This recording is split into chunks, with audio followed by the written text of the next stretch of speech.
The auctioneer called them a cleanup lot. 38 undersized pigs, mixed breeds, uneven weights, no guarantees. The crowd saw feed bills, vet bills, and 38 ways to lose money. Ruth Bellamy saw 38 living plows. Then Grant Mercer leaned over the rail and said, loud enough for 3 rows to hear, "She won't own that farm by spring." Ruth did not look at him. She lifted a bidding paddle with a split running through the handle and bought every pig in the pen. The total was $285.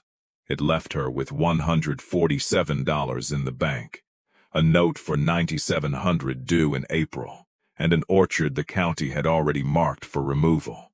By every ordinary measure, Grant was right. But Grant was reading the branches. Ruth had learned to read the ground. 5 months earlier, the Bellamy farm had still belonged to 2 people. Samuel handled the orchard, the machinery, and every conversation that required patience with a banker. Ruth handled the books, the livestock, the garden, and every emergency Samuel swore could wait until morning but never did. They had worked 148 acres outside Cedar Ridge, Missouri for 27 years. The South Slope held 52 old pear trees, not a modern high-density planting, not a neat commercial block. These were broad, crooked trees planted by Samuel's father. Trees that had survived hail, drought, fire blight, and one tornado that peeled half the roof off the packing shed but left the orchard standing. Samuel used to say the trees were too stubborn to die. Then, in August, Samuel died at the kitchen table before the ambulance reached the county road. After that, the farm became a list of things Ruth did alone. The hayfield needed cutting. The north fence needed 3 posts. The tractor leaked hydraulic fluid. The bank called twice. Sympathy casseroles appeared on the porch and disappeared into the freezer. People said, "Call if you need anything," and meant it.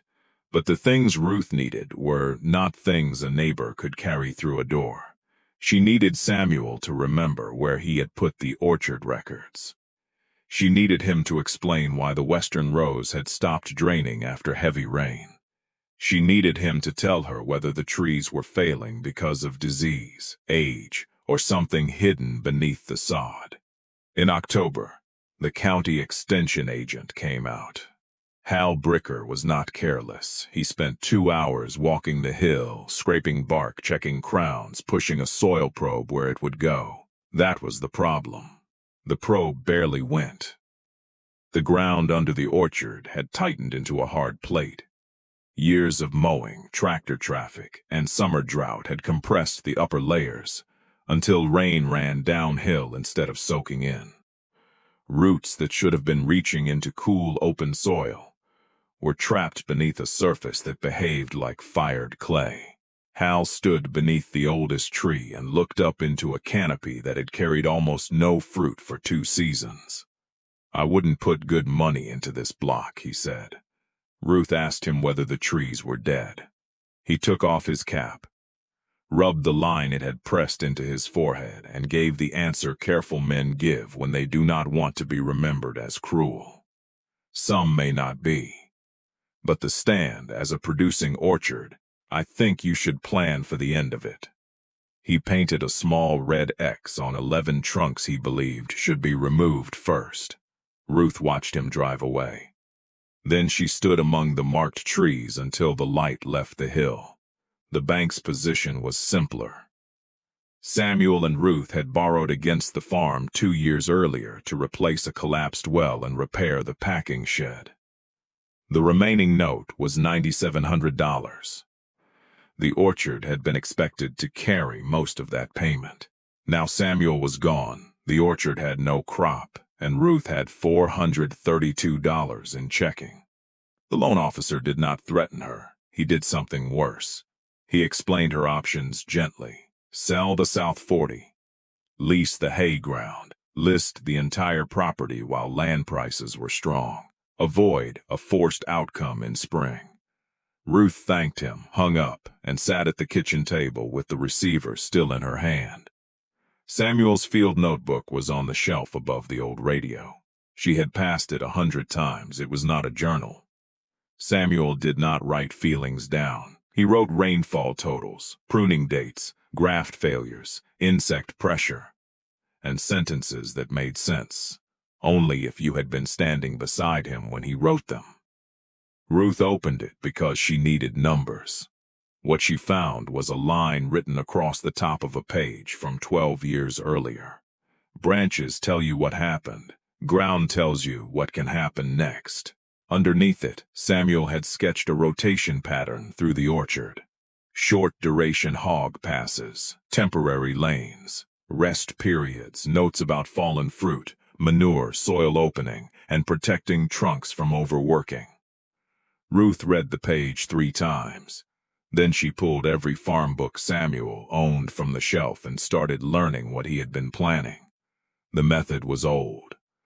Before chemical programs and constant tractor traffic, farmers sometimes ran hogs through orchards after harvest.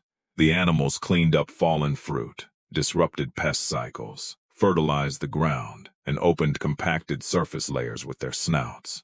It was not magic. Done badly, pigs could destroy an orchard. Left too long, they would strip bark, expose roots, and turn wet ground into a trench. Done carefully, in short rotations, they could become a biological tool. Ruth made a list of everything that could go wrong. Feed cost, cold stress, fence failure, disease, overworking the soil, damage to trunks. A bank deadline that would not care whether roots needed another month. Then she made a second list. What she already had: a sound barn, portable electric netting, 2 hog panels, an old livestock trailer she could borrow from June Talbot, 27 years of knowing where water moved across that hill, and Samuel's notes. The auction listing appeared 6 days later. Benton County Livestock Dispersal, 48 miles west. Standard feeder pigs in 5 uniform lots.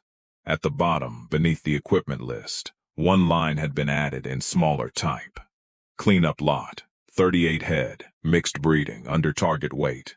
Sold as is. Ruth circled it. Uniform pigs made sense for growers selling on schedule. These did not. They were the leftovers from several groups. Too small, too uneven, too inconvenient. Exactly the kind of animals a commercial buyer would not fight over. She told no one except June, because she needed the trailer. June Talbot had farmed the adjoining property for 34 years and had the blunt face of a woman who had spent too much time in weather to waste expression. "You're buying pigs for the dead orchard," June said. "For the soil under the orchard." That sentence is not helping. Ruth folded Samuel's rotation sketch and put it in her coat pocket. "Will you loan me the trailer?" June studied her for a long moment. Then she handed Ruth the key. "Bring it back with the floor scraped." The auction barn was colder than the parking lot. Ruth arrived early and sat near the back. She watched prices. She watched buyers. She watched which pins drew men forward and which ones made them lean back. Grant Mercer came in 20 minutes later. He farmed 600 acres of corn and soybeans east of Cedar Ridge. He had known Samuel for years, helped repair the barn roof after the tornado, and brought ham to the funeral. 3 weeks after Samuel died, he had also stopped at Ruth's mailbox and said he knew an investor who would make a clean offer on the South 40. Grant was not a villain. Villains are easier. Grant was a man who had been correct often enough to mistake experience for jurisdiction. When the cleanup lot entered the ring, the room changed. The pigs were narrow through the shoulders. Several had rough coats. One black gilt had 2 white front feet and kept testing the gate while the others crowded away from the noise. The auctioneer opened at 400, nothing. 350, nothing. 300. Ruth raised her paddle. A man near the front turned, then another. Grant looked back, saw Ruth, and followed her line of sight to the pen. His face tightened first with confusion, then with certainty. "Ruth," he called, "those aren't orchard pigs." A few people smiled. Ruth kept her eyes on the ring. The auctioneer dropped to $285. No other paddle moved. Grant stood halfway from his seat. Samuel would never put his last money into culls. That one reached her. Not because it was true. Because Grant had used Samuel's name as if Samuel's absence gave everyone else permission to speak for him. Ruth finally looked at Grant. "You knew him," she said. Then she raised the paddle once more. "You didn't read his notebook." The gavel came down. 38 pigs. $285, and the sound of Grant Mercer telling the room she would not own the farm by spring. The trip home took an hour and 15 minutes. Ruth drove Samuel's truck with the heater on high and the window cracked because the cab smelled faintly of diesel, old coffee, and the peppermint gum he used to keep in the console. Behind her, the trailer shifted with 38 frightened animals, and every dollar she had left. At a red light outside Benton, she looked in the mirror and saw the black gilt with white feet standing above the others, balanced against the movement. Ruth did not name livestock she intended to sell. By the second week, she was calling that one Boots. The first problem arrived before dark. The temporary pen behind the barn was sound, but the water line had frozen where it crossed the north wall. Ruth carried buckets until her shoulders burned, then wrapped the pipe with heat tape she found in Samuel's workshop and hoped the old breaker would hold. At 9 that night, she counted 38 pigs. At 11, she counted again. At 4 in the morning, she woke certain she had heard a gate. There was no gate. There was only wind moving a loose sheet of tin on the equipment shed. She counted 38 a third time. Then she stood in the barn aisle and understood what the auction had not allowed her to feel. The decision was no longer brave. It was hungry. It would need feed twice a day, clean water, dry bedding, working fence, and attention whether she believed in it or not. That helped. Grief could not be completed. A feed bucket could. For 12 days, Ruth kept the pigs near the barn. She wormed them, separated 2 that were being bullied, and mixed their ration carefully so the smallest animals could gain without crashing from a sudden feed change. She repaired the electric netting, marked 6 orchard sections with fluorescent tape, and wrapped the lowest trunks in protective mesh where Samuel's notes warned of rubbing.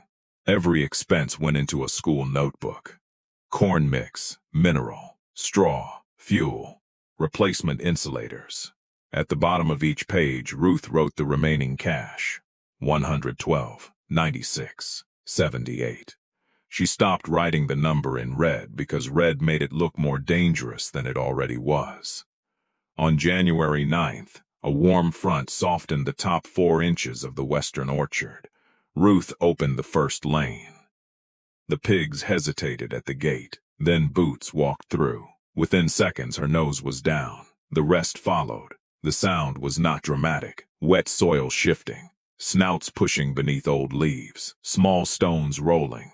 But to Ruth, it sounded like work beginning. She stayed at the fence for nearly an hour. The animals searched beneath the trees, turning the compacted surface in uneven strips. They found dried pears left from the failed season, beetle larvae under bark chips, roots from shallow grass, anything the ground had hidden.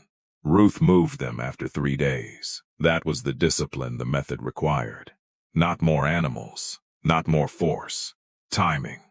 She rested the first section, moved the fence 20 yards east, and began again. June stopped at the lane that afternoon. She watched the pigs for a while. They looked less terrible than they did in that trailer. High praise. I save my strongest language for weddings. June walked into the worked section and pressed the heel of her boot into the soil. It sank farther than she expected. Her eyes changed, just slightly. You did that with 3 days? They did. June looked at Ruth. No, you moved them before they ruined it. That part was you. Ruth did not answer. She was not ready to accept praise for something that had not yet produced proof. Grant came in late January. He did not knock at the house. He found Ruth in the orchard adjusting a fence charger and walked down the lane with his hands in the pockets of a new canvas coat. The pigs were working the third section. Grant watched them for a full minute before speaking. They're gaining. About a pound a day on the larger ones, less on the rest. What are you feeding? She told him. He nodded despite himself. Then he looked toward the red X marks on the nearest trunks. The trees still looked dead. They looked dormant. Hal Bricker said removal. Hal looked at the canopy. And you know better than the extension office. Ruth clipped the tester onto the fence and watched the needle jump. I know this hill better. Grant kicked at the ground. The soil gave under his boot. He looked down. Ruth saw the moment he registered it, and the moment he decided it did not yet matter. Soft ground won't pay a note. No, you have a plan for April. Yes, what is it? Get to April. Grant frowned. That isn't a plan. It is when March is trying to kill it. He stared at her, then at the animals. I'm not trying to insult you. You did that at the auction. His jaw moved. I was trying to stop you from spending your last cash on livestock nobody wanted. You were trying to be right in public. That landed. Grant's face hardened, but his voice did not. I hope this works. Ruth looked at him. No. You hope you were kind. He left without answering. The first clear sign of progress came from water. A February rain fell on frozen ground, the kind that usually ran across the orchard in silver sheets and collected at the bottom fence. This time, the western sections absorbed it. Not all of it, not cleanly, but enough that the difference was visible. The unworked ground shone with standing water. The rotated sections darkened and held it. Ruth dug a narrow hole with a spade. The upper layer broke into small crumbs instead of lifting as one hard slab. She found roots, thin ones, pale ones, alive. She took a photograph, then deleted it because the image showed only dirt. The proof was in the resistance against the blade, the smell coming out of the soil, the way the roots bent before they broke. None of that fit inside a picture. Caleb arrived the next Saturday. Ruth's son lived in Kansas City and managed freight schedules for a regional warehouse network. He believed in contingency plans, fuel margins, and knowing where every truck was supposed to be 12 hours before it got there. He had his father's height and Ruth's habit of going quiet when angry. June had called him. Ruth knew before he said it. He sat at the kitchen table with the bank papers open between them. You have $68. 71. A feed refund posted. Mom, I know what is in the account. And 38 pigs eating every day. Also true. And a loan officer telling you to sell land. Not telling, suggesting. Caleb pushed the papers away. What is the number where you stop? Ruth looked at him. What? The line. The point where you say the experiment did not work and protect what is left. It is not an experiment. You bought rejected pigs to repair a fruit orchard with no visible crop and a loan due in 10 weeks. That is a description. It is not an argument. He stood and walked to the window. The orchard looked gray from the kitchen. That was the trouble with winter. All the important evidence was underneath it. Dad would have told me if he was planning this, Caleb said. No, your father told people after a thing worked. Before that, he called it thinking. Caleb turned. You're doing this because it was in his notebook. I started because it was in his notebook. What is the difference? Ruth pulled on her coat. Come outside. She took him to the line between the first rested section and the untouched ground. She handed him the spade. Dig there. He stepped on it. The blade entered 5 inches. Then she pointed 3 feet away. Now there. The spade stopped at 2. Caleb leaned harder. The handle flexed. He tried again. Then he returned to the first spot and dug a full slice. The soil came up dark and broken, stitched with fine roots. He crouched and worked it between his fingers. His face did not soften, but his certainty did. How much of the orchard is like this? About a third. And how much time do you need? Longer than the bank wants. Caleb looked up the hill. For the first time, he was not looking at the branches. What can I do? Ruth had prepared herself for another fight. The question took longer to answer. Help me move the fourth lane. They worked until dusk. Caleb left the next afternoon with mud on his boots and Samuel's rotation sketch photographed on his phone. At the end of the lane, he lowered his window. Call me before the account reaches 0. Ruth crossed her arms against the cold. It may already be there by the time the bank posts. Then call me before you pretend that is funny. She almost smiled. I will. March did not try to kill the plan all at once. It used smaller methods. 2 pigs developed a cough after a night when the temperature dropped 17 degrees in 6 hours. Ruth separated them, called Dr. Lena Ortiz, and spent $46 she did not have on medicine and a farm visit. The old well pump lost pressure. A feed delivery arrived 12 bags short because the supplier had entered the order wrong. The truck battery failed in town. Then, on the last night of February, freezing rain came sideways across the South Hill and built a clear shell over every wire, post, and branch. At 3 in the morning, the orchard fence went down. Ruth woke to Boots hammering the side of the barn with her snout. By the time Ruth reached the hill, 9 pigs were out. 5 were still near the broken lane. 3 had moved into the windbreak. 1 was gone. The flashlight beam caught ice flashing on the grass. Ruth's boots slid beneath her. The fence charger snapped uselessly in the mud.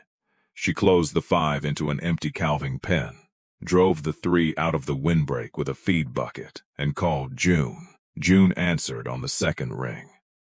Fence. How did you know? Because nobody calls at 3:14 to discuss weather. They searched until dawn. The missing pig was a small red barrow, one of the slowest gainers. They found him below the orchard, where runoff had cut a narrow channel beside the culvert. His rear leg was trapped beneath a fallen branch, and the cold water was climbing around him. Ruth went down the bank on her knees. The branch would not move. June brought a chain. They pulled from above while Ruth worked the animal free below. When he finally came loose, he tried to stand and could not. The vet bill from that morning took the account to $19. The feed supplier put Ruth on cash terms. The bank letter arrived the next day. Not a friendly reminder, a formal notice. The April payment remained due. The property's productive outlook had deteriorated. If Ruth wanted an extension, she would need to provide evidence of near-term income and allow a field inspection within 10 business days. Ruth read the letter twice. Then she folded it and put it beneath Samuel's notebook. At noon, Caleb called. She told him about the fence, the pig, the vet, and the letter. He did not interrupt. When she finished, he said, I can come down tomorrow. No. I can cover feed. No. Mom, this is the line. Ruth looked through the window at the ice hanging from the pear branches. What line? The one I asked you about. The point where you protect what remains. From what? From losing everything. And what do you think I am doing? There was silence on the phone. Caleb's voice lowered. I think you are trying to save Dad by saving his orchard. Ruth closed her eyes. That sentence did what the storm had not. It made her tired all the way through. When she spoke, her voice was very quiet. Your father is not in those trees, I know. No, you know the sentence. I know the fact. Caleb said nothing. Ruth kept looking at the hill. I cannot save Samuel. I cannot redo August. I cannot make the bank patient, and I cannot guarantee a crop. But I can tell the difference between a dead root and a living one. I can see what the water did in the western section.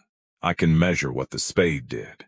This is not grief wearing overalls, Caleb. She pressed her hand flat against the table. This is work, he exhaled. What do you need? 10 days. For the bank. For proof. After the call, Ruth took $50 from the envelope she kept for property taxes and drove soil samples to a private lab in Springfield. She collected paired samples from the worked and unworked sections. Same slope position, same depth, same morning. The technician told her a full analysis would take 2 weeks. I have 8 days. He looked at the form. I can run compaction, infiltration, and basic biology first. How much? 55. Ruth put the envelope on the counter. The bank inspector arrived on day 9. Her name was Mary Ann Shaw. She was younger than Ruth expected, perhaps 48, with work boots under a clean wool coat, and a folding soil knife clipped to her belt. That detail mattered. People who carried soil knives usually intended to use them. Mary Ann walked the house perimeter, the barn, the equipment shed, and the hay ground. She asked direct questions and wrote Ruth's answers without expression. At the orchard gate, she stopped. The ice had melted, leaving broken twigs across the slope. The temporary fencing had been repaired. The pigs were working a central lane under Ruth's closest supervision. Mary Ann looked at the red X marks on the trunks. County removal recommendation. Preliminary recommendation. Based on canopy decline and compaction. Any crop last year? Not commercially. Projected this year? Unknown. The word sat between them. Banks disliked unknown. Ruth opened the gate. Start here. She took Mary Ann to the boundary between the worked and unworked soil. No speech, no explanation, just the spade. Mary Ann tested the untouched side first. The blade stopped shallow. Then the worked side. It entered almost to the step. Mary Ann crouched. She lifted a slice, broke it apart, and examined the roots. This section was mechanically ripped, no subsoiled, no amended. Only what the animals put down. Mary Ann looked toward the pigs. How long were they on this lane? 72 hours, then at least 21 days of rest. Why the rest? So they open the surface without pulverizing it. Too long and they become the problem. That answer changed the inspection. Until then, Mary Ann had been evaluating an asset. Now she began evaluating a system. She asked about stocking pressure, water access, trunk protection, feed conversion, disease management, sale timing, and the difference between the orchard lanes. Ruth answered from the school notebook, Samuel's field notes, and the daily records she had kept since the auction. She did not call the pigs a miracle. She called them a controlled disturbance. She did not promise every tree would recover. She showed which 11 had the red marks and which 6 she believed were weakest. She did not say the ground felt better. She showed the lab's preliminary infiltration sheet, emailed that morning. Water entered the worked topsoil nearly 4 times faster than the untouched control. Penetration resistance in the upper 6 inches had dropped by more than half. Biological activity was not yet high, but it had moved from poor to measurable. 3 numbers. Not enough to save a farm. Enough to prove that something real had changed. Mary Ann read the sheet twice. Then she walked to one of the red-marked trees and scraped a section of bark with the edge of her knife. Green appeared beneath the brown. Cambium is alive, she said. Yes. That does not guarantee fruit. No. You understand that the bank cannot extend a note on the possibility of blossoms. Ruth looked at her. The bank extended the original note on the expectation of fruit. Mary Ann held Ruth's eyes. Then, to Ruth's surprise, she nodded. Fair. They walked the entire orchard. At the far eastern edge, where the ground had not yet been rotated, Mary Ann stopped beneath the smallest red-marked tree. What is your worst-case plan? Sell 26 pigs early, lease the hay ground, and cut the note in half. It would cost me the restoration timeline, but it would prevent default. And your preferred plan? Keep rotating through March. Sell only the non-performers. Let the orchard show whether the roots can carry bloom. Mary Ann closed her notebook. You have 45 days. Ruth said nothing. I can authorize a short agricultural review extension, Mary Ann continued. Not forgiveness. Not a restructure. 45 days with a second inspection and documentation of visible productive capacity.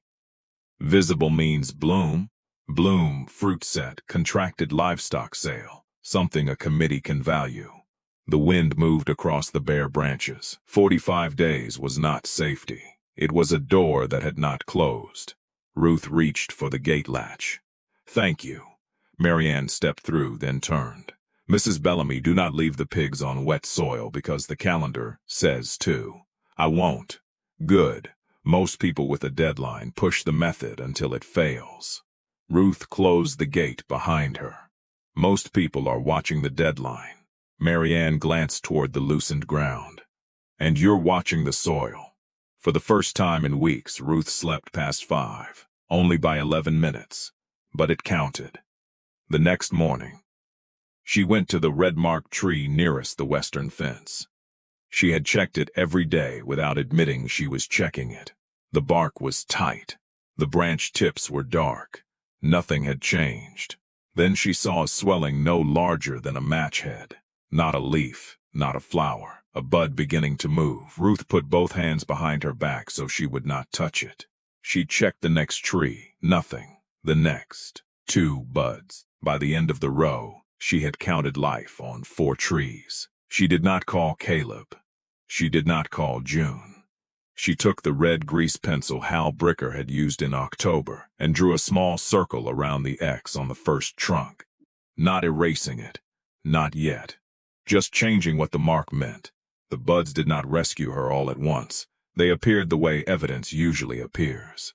1 point at a time. 4 trees became 7. 7 became 13. The weakest row remained silent. On the north edge, 3 trunks showed green under the bark, but no movement in the tips. Ruth marked them in her notebook and refused to write either living or dead beside their numbers. In mid-March, rain returned. The eastern lane softened too quickly, and the pigs began sinking past their dew claws. Samuel's sketch said 3 days. Ruth moved them after 1. It cost her progress but saved the structure of the soil. That decision mattered more to her than the buds. Anyone could keep going when the first sign of success appeared. Competence meant stopping when success made you careless. Grant came back on a clear morning near the end of March. This time, he entered through the gate without announcing himself. Ruth was wrapping mesh around a trunk in the central lane. Grant stood under the tree with the red X and the new circle around it. He looked up. Bud's scales had opened enough to show a thin seam of green. "How many?" he asked. 18 moving.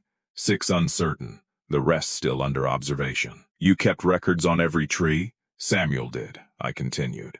Grant placed his palm against the trunk. His face changed, not into wonder. Grant did not have a face built for wonder. It changed into calculation. He looked at the ground, the resting lanes, the fence positions, and the pigs working farther east. "I thought you bought them because you were desperate," he said. "I was desperate." "That's not what I mean." "I know." He took his hand off the tree. "I thought desperation was the method." Ruth fastened the mesh clip. "It was the reason I was willing to try the method."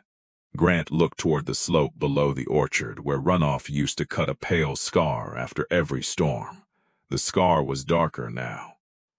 Water had entered the worked ground before it reached the bottom. "I owe you something," he said. Ruth waited. He glanced at her, then away. "Not yet." He walked back to his truck. At the gate he stopped. "My east field seal's over after every hard rain. 6 years now, we rip it, it closes again. Row crop ground is not an orchard, I know.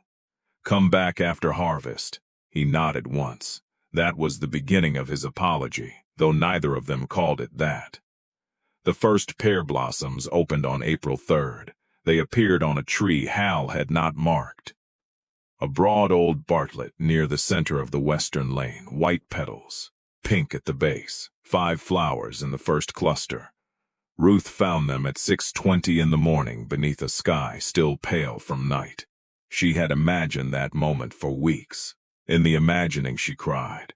In the orchard she stood perfectly still. Then she checked the ground around the trunk. Old habits did not leave because beauty arrived.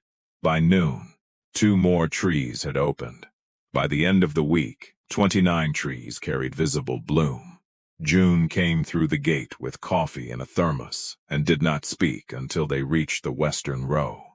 The hill was not white, not yet. It was scattered with white, the way a dark room changes when someone strikes several matches. June looked from one tree to the next. Well, she said. Ruth waited. June removed the lid from the thermos. I may need to revise one sentence. Which sentence? The one where I called it a dead orchard. You said the sentence wasn't helping. That too. They drank coffee beside the first blooming tree. June did not congratulate her. That was another kindness. Blossoms were a promise made by a tree, not a payment. Then the weather service issued a freeze warning. 28 degrees by dawn. At that stage, a hard freeze could kill enough open blossoms to turn visible recovery into another season without income. Ruth had no orchard fans, no permanent frost system, and no money for rented heaters. She called Caleb. He arrived after dark with Diane, his wife, and a truck bed full of old frost cloth borrowed from a nursery outside Kansas City. They could not cover 52 mature trees. They covered the 6 smallest, the 3 late movers on the north edge, and the young replacements near the packing shed. For the rest, Ruth irrigated the soil lightly before sunset where the lines still worked, allowing the ground to hold and release a little more heat through the night. Then the 3 of them waited. At 2 in the morning, the thermometer read 29. At 4:10, 28. Frost silvered the grass. The blossoms looked rigid in the flashlight beam. Caleb stood beside Ruth in Samuel's coat. You did everything you could. That sentence is for after. At sunrise, they began checking. Some blossoms had browned at the edges. A few clusters were lost on the lowest ground, but the majority remained soft. By noon, petals opened again. The orchard had taken the cold and held, not untouched, alive. Mary Ann Shaw returned on April 18th. Ruth met her with 3 documents: the full soil report, a livestock weight sheet showing an average gain of 46 pounds across the group since purchase, and a simple orchard map with 37 trees in active bloom, 8 showing partial movement, and 7 that had failed. Mary Ann walked the hill. She photographed the blossoms, the resting soil, the trunk guards, and the eastern lane Ruth had pulled the pigs from early. Why is this section less disturbed, she asked. Too wet. I moved them. You were behind schedule. Yes. And you stopped anyway. Yes. Mary Ann wrote something. At the bank meeting 3 days later, the loan committee approved a seasonal restructure. The note was divided. A smaller payment due after the August hog sale. The balance due after pear harvest in October. The paperwork did not say Ruth had saved the farm. Banks did not use sentences like that. It said the property had demonstrated renewed productive capacity, supported by measurable soil improvement and active bloom. Ruth signed every page. When she returned home, Grant's truck was parked beside the barn. He was standing at the orchard gate. The hill behind him had reached full bloom. 37 trees in white. 8 more carrying enough scattered clusters to be counted as trying. The 7 failed trees stood among them, bare and honest. Grant looked at the orchard, then at Ruth. I was wrong, he said. No preface, no excuse. Ruth waited. At the auction, I made your risk into entertainment. I used Samuel's name to do it. I was wrong. The apology sounded plain because it was difficult. Ruth nodded. Thank you. Grant looked at the trees again. I don't understand all of it. You don't need to. I'd like to. That answer surprised her more than the apology. She opened the gate. They walked the lanes for nearly an hour. Ruth showed him the paired soil line, the rest periods, the mesh guards, the water movement, and the lane she had abandoned during the rain. Grant asked practical questions, not challenges. Questions. When they reached the tree with the red X and the circle around it, he stopped beneath a branch dense with white flowers. What will you do with the mark? Leave it this season. Why? Because it was true in October. Grant looked at her. Ruth touched the trunk lightly. And this is true now. By May, the blossoms had fallen. Small green pears formed where enough flowers had held. That was the next test. Bloom could impress a banker. Fruit set paid one. Ruth checked the clusters every morning, thinning where the strongest trees had overcommitted and removing damaged fruit before disease could spread. The pigs moved to the north pasture. They had finished their orchard work. 31 were now on a reliable growth curve. 4 remained small but healthy. The red barrow, injured in the ice storm, walked with a slight hitch but gained steadily. Boots still reached every gate first. Ruth sold 3 poor gainers in June to a local grower who understood exactly what he was buying. The money covered the remaining vet bill and restored cash to the account for the first time since January. $43 remained after expenses. Ruth wrote it in the school notebook. Then, beneath it, she wrote something she had not written all winter. Ahead. Only by $43. Still ahead. Summer made the orchard look ordinary again. That was one of the strangest parts. By July, the South Hill no longer looked like a place where a farm might end.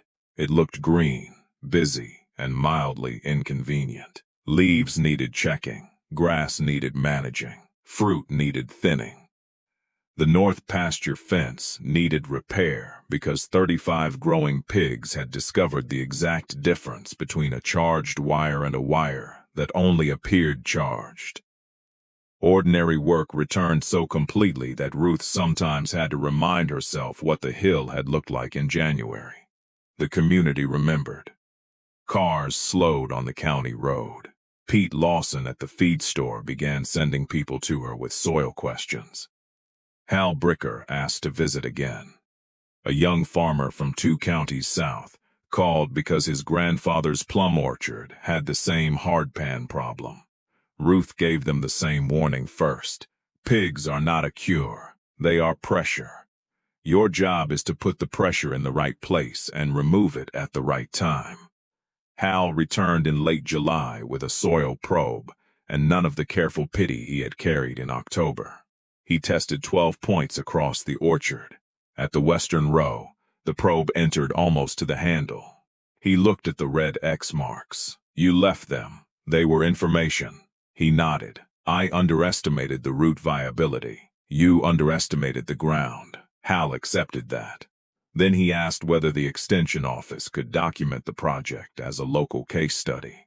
Ruth agreed on one condition. Write about the failures, too. The 7 trees, the fence collapse, the vet cost, the lane I pulled early, the fact that the method could have damaged the orchard if I'd chased the calendar.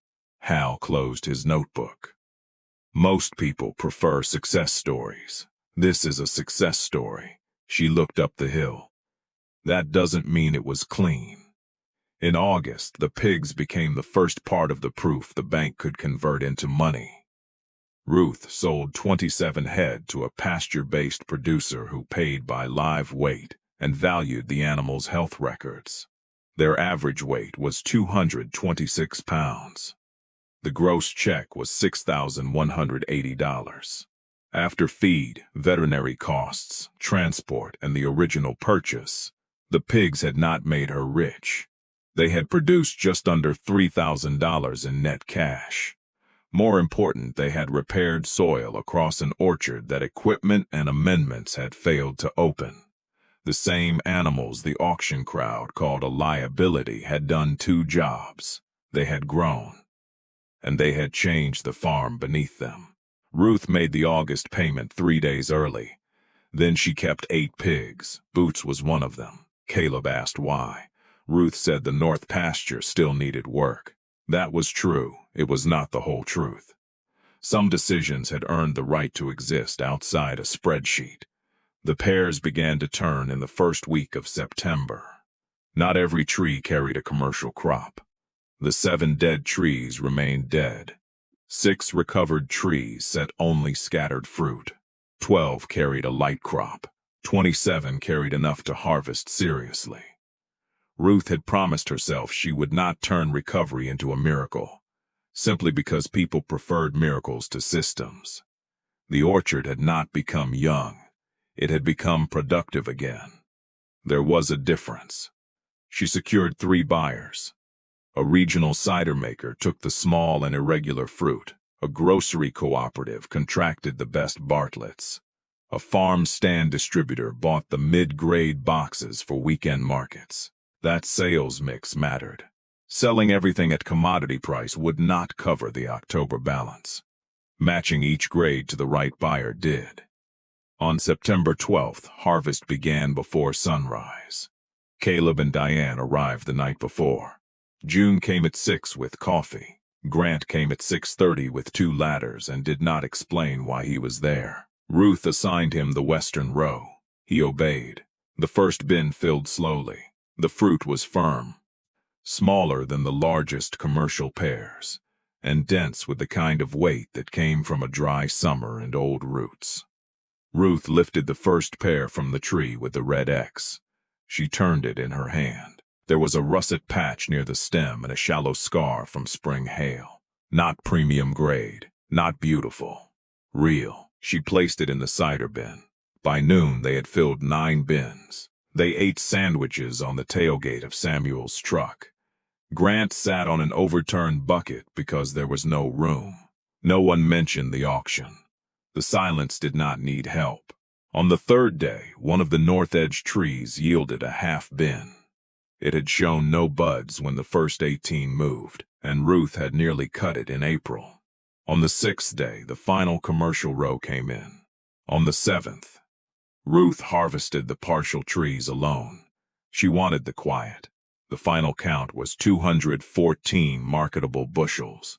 Not the orchard's best year. Not close. But more than the bank's conservative estimate and enough, combined with the livestock sale, to secure the farm. The gross orchard revenue was $8,460. After picking labor, storage, boxes, and transport, Ruth had what she needed for October. She called Caleb from the packing shed.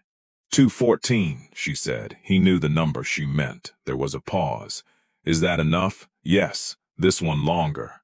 Then Caleb laughed once, but no sound of humor came with it. It was relief leaving the body in the only shape it could find. You were right. Ruth looked at the bins. No. What do you mean? I made the right decision. She ran her hand over the edge of a wooden crate. That is not the same as being right about everything. Caleb was quiet. That sounds like something Dad would say. No. Your father would have said it twice and added a weather example. Caleb laughed for real. The final payment cleared on October 9th. The bank receipt arrived in a plain envelope. Ruth filed it behind Samuel's notebook. The loan was not erased. The restructure still had years left.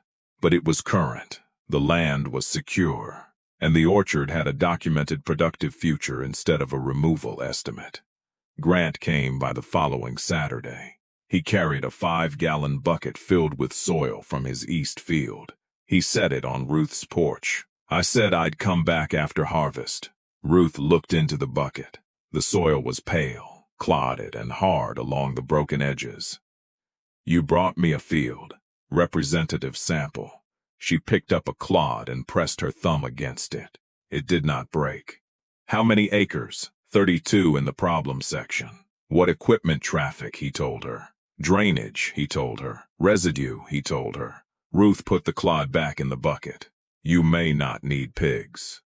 Grant looked almost disappointed. You may need fewer passes, a cover crop with deeper roots, and less time entering it wet. Pigs could be one tool, but they are not the answer just because they were my answer. Grant considered that. Then he nodded. You'll come look, in spring. He glanced toward the orchard. The trees were turning gold. The red X marks still showed beneath the leaves. I told that room you wouldn't own the place by spring. You did. I have thought about that sentence every time I drove past. Ruth folded her arms. Good. Grant almost smiled, still not letting me off easy. I accepted the apology. That is not the same thing. No, He picked up the bucket. At the steps, Ruth stopped him. "Leave the soil." "Why?" "I want to see what it does after a winter covered instead of bare." Grant set it down again. That was how their new argument began. Not over whether Ruth had been foolish, over which method might help his field. By November, the orchard was bare. The leaves dropped. The fruit was gone. The hill looked, from the road, almost exactly as it had the year before. That was the final lesson the farm gave people. A living orchard and a dying orchard can look nearly identical in winter. The difference is not always in the branches. Ruth walked the western row on the first hard morning of the month. She carried Samuel's soil knife and the school notebook that had tracked every cost, weight, storm, failure, and change since the auction. At the tree with the red X, she cut a narrow slice from the ground. The soil opened in her hand. Dark crumbs, fine roots, a single earthworm folding away from the light. The work had not ended. The system had not become permanent because one season went well. The soil would need cover. The trees would need pruning. The pigs would need moving. The bank would need paying again. Recovery was not a finish line. It was a condition maintained by attention. Ruth closed the notebook. Across the north pasture, Boots stood at the wire with her white feet planted in frost, waiting for Ruth to move the gate. In January, 38 unwanted pigs had entered a ring as evidence of failure. By autumn, they had produced sale weight, opened the orchard's soil, restored water movement, and helped carry a farm through its most dangerous year. The crowd had looked at them and seen what they were worth that morning. Ruth had looked at them and seen what they could do over time. Everyone else had been watching the branches. Ruth saved the farm by reading the ground.